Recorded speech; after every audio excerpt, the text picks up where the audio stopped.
আসসালামু আলাইকুম। কেমন আছেন আপনারা সবাই? এই তো আছি আল্লাহর রহমতে। এখন রাত কয়টা? 11টা, সাড়ে 11টা বাজে। তো আজকে আমার হাজব্যান্ড জন্য রান্না করতেছে 2 মেয়ে দিয়ে দিবে। প্রবাস জীবনটাই কষ্ট। আজকে এই সময় তো এখানে আছে, কালকে থাকবে অনেক দূরে। দোয়া করবেন তার জন্য। কথাও ঠিক মতো বলতে পারতেছি না, কিছু মনে করবেন না। তো যদি পারি, যতটুকু ক্যাপচার করতে পারি আপনাদের সাথে শেয়ার করব। আর যারা প্রবাসে থাকে, প্রবাসের ফ্যামিলির একমাত্র বুঝবো তার এখনকার ভিতরের কষ্টগুলো। আমার হাজব্যান্ড বট খেতে খুব পছন্দ করে, তার জন্য তার যাওয়ার সময় এই বরমে আমি মশলা যা যা লাগে দেখাই দিছি। বরমে এটা মেখে তারপর করে রাখছে দেওয়ার জন্য। আর এই সময় তো এমনি হাতে কাজ ওঠে না যাওয়ার সময়। তারপর যতটুকু পারছি আমি আর কি ক্যাপচার করতে পারিনি, যতটুকু এখানে পারতেছি ততটুকুই আমি আপনাদের দেখাচ্ছি। ছোট মেয়ে কিছু কিছু ভিডিও ক্লিপ করে রাখছে, কারণ আমার হাত তো ভালো না, এটা কম বেশি আপনারা সবাই জানেন। তো এখানে যে গরুর মাংস সেমভাবেই আর কি মশলা মাখানো হয়েছে সরিষার তেল দিয়ে।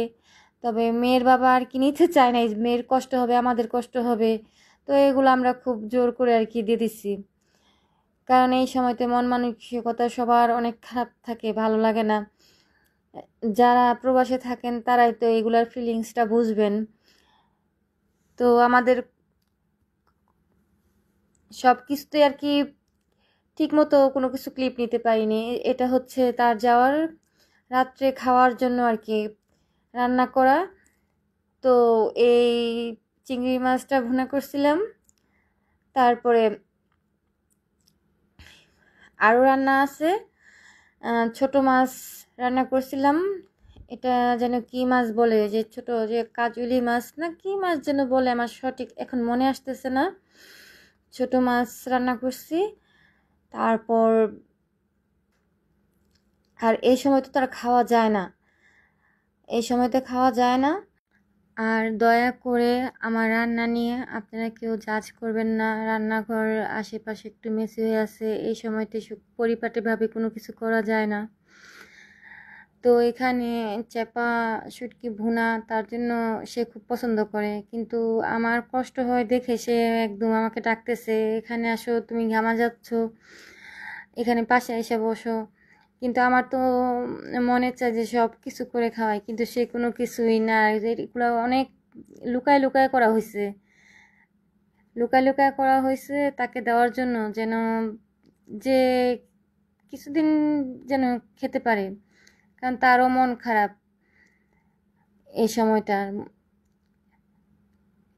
তারপরে এখানে ইলিশ মাছ, আমি আর তো আর কতবার বলবো, এক আপা আমাকে হেল্প করছে ইলিশ মাছটা যেভাবে সংরক্ষণ আর কি ভালো থাকে, যাওয়ার সময় যাতে নষ্ট না হয়, সে খুব সুন্দর করে।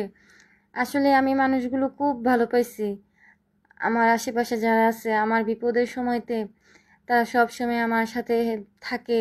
আমার এগুলো অনেক ভালো লাগে, কারণ মেয়েরা স্কুল ভার্সিটিতে চলে গেলে আমার পাশের মানুষগুলো সত্যিই অনেক ভালো, ভালোকে ভালো বলতেই হয়, তাই না? সে আমাকে, আমার হাজব্যান্ডের যাতে না হয়, নষ্ট না হয়, সে সুন্দরভাবে এই এটা করে দিছে,